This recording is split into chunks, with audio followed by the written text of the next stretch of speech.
O Teatro Tomara Pobra, coa súa mostra afeccionada, as tabuas do Elma acollerán 4 obras que se desenvolverán en xaneiro e febreiro.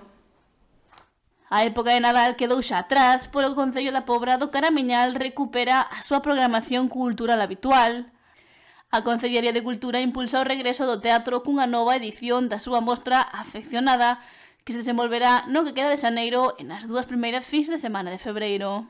Temoslle un espacio porque tamén consideramos que é importante darlle a visibilidade ao aficionado, e esta vez empezamos o domingo 18 e temos 3 obras de teatro aficionado: o caso do cadáver asesinado, terapia de grupo e a noiva cadáver. Logo rematamos esta mostra de teatro o 8 de febreiro, pero sí que rematamos con unha obra xa profesional de Ítaca Teatro, coa obra de Profetas, que creo que é unha obra que ten moi boa aceptación, espero que tamén guste. Aquí o Teatro na Pobra, a verdade é que sempre é un éxito porque enchemos cada sesión.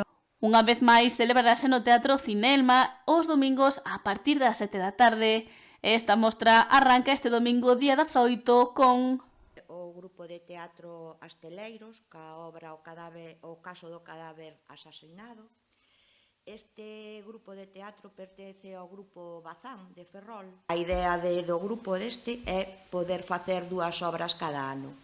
O domingo seguinte, xa o 25, temos a Asociación Cultural Que Máis Ten Teatro, que este foi creado como Asociación de Amigos do Teatro no ano 99, coa idea de levar un pouco actividades teatrais ás Pontes. E a derradeira obra afeccionada poderase ver no Elma o 1 de febreiro.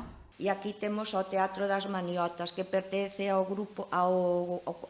Instituto de Brión. A obra que nos traen é A noiva cadáver, que está baseada na longametraxe do mesmo título. En ela participan alrededor de 30 alumnos e alumnas do centro, e o estreo desta obra vai a ser aquí na Pobra.